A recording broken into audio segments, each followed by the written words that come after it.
Ռազմական վտանգի տակ են ընկնելու Սյունիքը,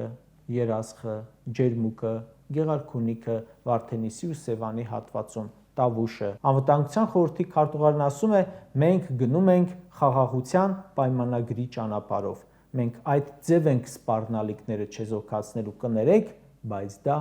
անմեղսունակություն է։ Խաղաղության օրակարգը կկանգնեցնի պատերազմ արտահայտությունը, անհեթեթություն է։ Նախիջևանում թուրք-ադրբեջանական զորավարժություններ են, հսկայական ռազմամթերք են կուտակել։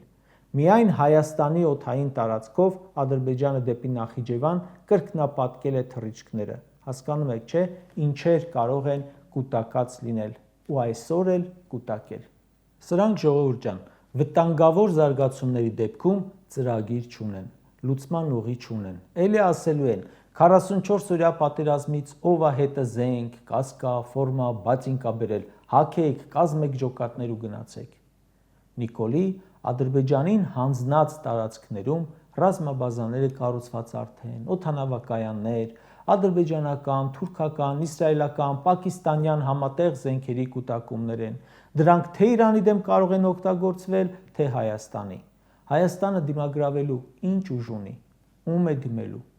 Մակրոնն է զենք ու զորքով գալու, թե Թրամփը։ Ունես երեսատեղ Ռուսաստանին դիմելու։